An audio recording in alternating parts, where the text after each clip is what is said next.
अब reactive protocols क्या होते हैं मैनेट में, यानी कि मोबाइल एडहॉक नेटवर्क में। अब हम जानते हैं कि जो मैनेट एक मोबाइल एडहॉक नेटवर्क होता है, सेल्फ हीलिंग है, सेल्फ कॉन्फ़िगर्ड है, सब कुछ इसमें अलग है थोड़ा सा। तो प्रोटोकॉल तो आपको हर नेटवर्क में चाहिए। तो यहां पर है प्रोएक्टिव प्रोटोकॉल, रिएक्टिव प्रोटोकॉल और हाइब्रिड प्रोटोकॉल। इन दोनों को जोड़ दें, प्रोएक्टिव रिएक्टिव को, तो हाइब्रिड बन जाएगा। तो हमारा सवाल है रिएक्टिव प्रोटोकॉल्स का। देखिए, इसको कहते हैं ऑन डिमांड राउटिंग प्रोटोकॉल। इसका दूसरा नाम ये भी है, on demand routing protocol. Table driven routing protocol वो होता है प्रोएक्टिव प्रोटोकॉल, ये रिएक्टिव ऑन डिमांड। इस रिएक्टिव प्रोटोकॉल में नोड्स जो होते हैं, राउटर्स जो होते हैं, वो कोई राउटिंग इंफॉर्मेशन लेटेस्ट नहीं रखते हैं, इनके पास कोई लेटेस्ट इंफॉर्मेशन नहीं होते। जो नए राउट्स हैं या राउटिंग टेबल का अपडेशन है वो तभी होगा जब आपसे मांगा जाएगा या फिर जब उसकी जरूरत होगी। इसके लिए ये फ्लडिंग टेक्निक यूज करते हैं कि सब नोड्स को भेज दो, जान लो किसके पास क्या क्या है। तो फ्लडिंग टेक्निक को हम इसलिए यूज करते हैं जब हमको पता ही नहीं है कि भाई यहां से वहां का राउट क्या बन रहा है, राउटिंग टेबल में क्या रखना है।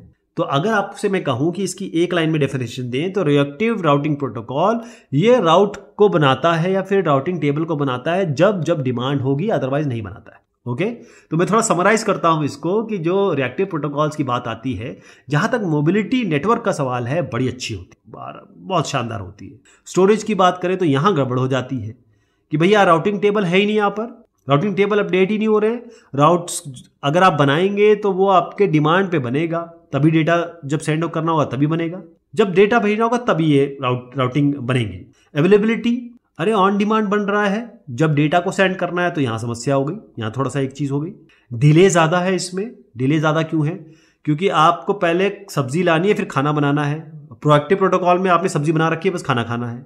एडवांटेज ये है कि जब जरूरत होगी तभी ये काम करेगा, यानी कि इससे क्या होगा, जो अननेसेसरी जो डिलेज है कि भाई बार बार आप राउटिंग टेबल को अपडेट करो, बार बार आप कंट्रोल मैसेज भेजो, वो सब करने की जरूरत नहीं है। राउटिंग टेबल को अपडेट करने की कोई जरूरत नहीं है, जब जरूरत होता है आप बना लीजिए। ओके, क्योंकि प्रोएक्टिव प्रोटोकॉल में ऐसा होता है। लेकिन लिमिटेशन क्या है कि भाई एक तो पैकेट में डिले होगा, क्योंकि पहले तो आप डिमांड के ऊपर आप राउट बनाओगे, उसके बाद पैकेट ड्रॉप भी हो जाते हैं, है ना, क्योंकि कई ऐसे राउट है जो पुराने हो चुके हैं, स्टेल हो चुके, वो हैं आपके पास, तो वहां पर आपने गलत जगह भेज दिया।